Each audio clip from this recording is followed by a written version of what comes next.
লোকটি হঠাৎ দেখলো যে ঘরের মেঝেতে কিছু যেন আছে। সে শান্তভাবে তাকিয়ে দেখলো মাত্র 3টি পিঁপড়ে একটি পোশাকের সেট বয়ে নিয়ে যাচ্ছে। সে বুঝে ওঠার আগেই পোশাকটি মুহূর্তের মধ্যেই লাখ গুণ বড় হয়ে গেল। লোকটি ভীষণ অবাক হয়ে গেল। এটা ঠিক সেই জায়গাটাই যেখানে পিঁপড়ারা কিছু রেখে গিয়েছিল, যেন তাকে কিছু করতে ইঙ্গিত দিচ্ছে। এদিকে হাঁটতে আসতে দেখে লোকটি হঠাৎ বুঝে ফেললো, তারপর তাড়াহুড়ো করে পোশাকগুলো পরে ফেললো। এদিকে হাঁটতে আসতে দেখে লোকটি সব বুঝে ফেললো, তারপর তাড়াহুড়ো করে পোশাকটা পরে ফেললো। কাউন্টডাউন শেষ হওয়ার ঠিক আগ মুহূর্তেই হেলমেটটি পরে ফেলতে সক্ষম হলো। যখন সেলার এই দরজা এসে দাঁড়ালো তখন দেখলো ভেতরে কেউ নেই।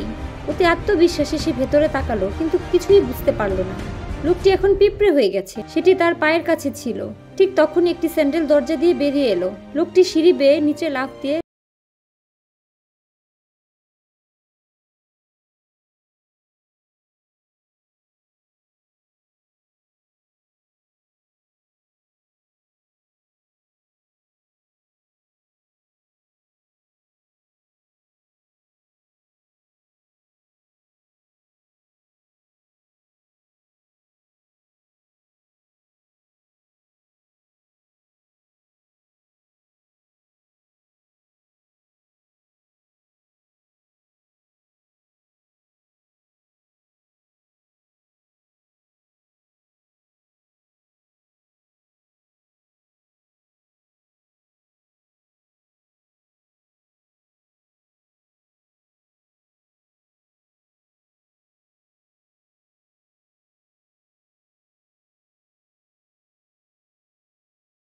হয়ে এলো আর সে সোজা নিচে পড়ে গেল।